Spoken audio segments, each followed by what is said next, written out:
இஸ்லாமிய மார்க்கத்தை உலகத்தின் பல்வேறு நாடுகளிலும் கொண்டாடுகிறார்கள்.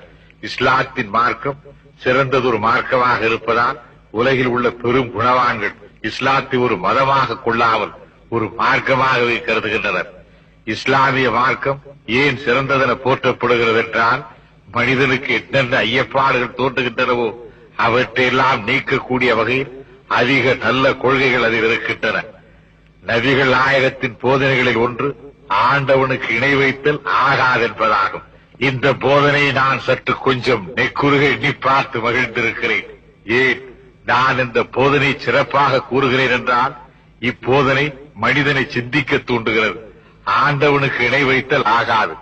ஏன் இணை வைத்தல் ஆகாது என்றெல்லாம் சிந்தனைக்கு வேலை கொடுத்து ஆண்டவன் இப்படி இருக்கக்கூடும் என்று சிந்தனை முடிவடைவதில்லை.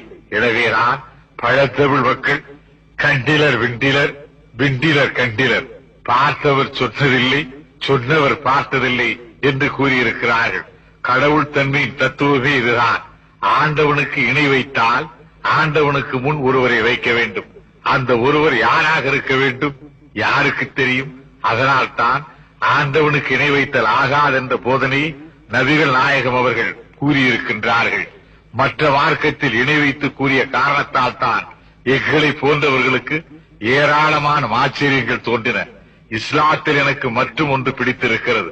அது மனிதனை மனிதனாக ஆக்குவது, மனிதனை முழு மனிதனாக ஆக்குகிறது.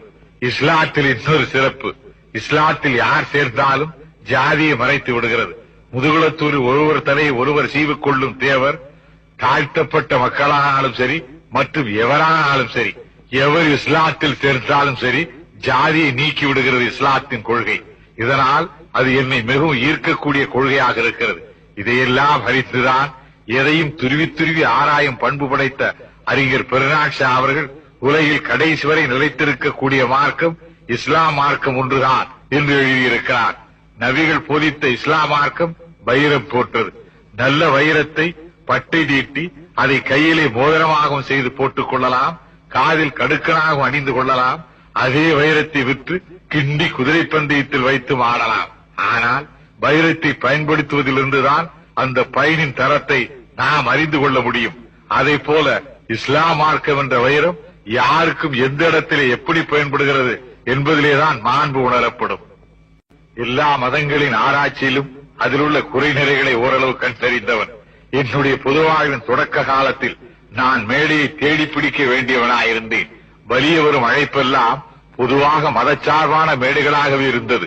இந்த சந்தர்ப்பம் என்னை மத ஆராய்ச்சியில் வலியவே தள்ளிவிட்டது.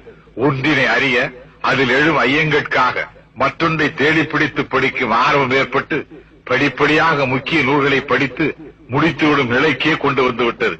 எனக்கும் இஸ்லாத்துக்கும் ஏற்பட்ட பிணைப்பு இந்த வகையில் ஏற்பட்ட பிணைப்பல்ல.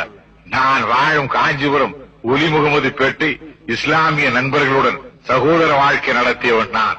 இஸ்லாத்தை பற்றியும் அதன் இந்நிலக்கியமான இறைமறை திரு குர்ஆனை பற்றியும் நான் அறிந்து கொள்ளும் வாய்ப்பு என் இளமை காலத்தில் பென்சமர் புரிந்து சாதிக்க முடியாத சாதனைகளை கூட நபிகள் பிரானின் இன்சொல்லும் புன்முறுவலும் தனக்கே உரிய தனித்த ஆயுதமான பொறுமையினாலும் வெற்றி கொண்டிருக்கிற சக்தி அண்ணலின்பால் எனக்கு அளப்பரிய பக்தியை உண்டாக்கியது.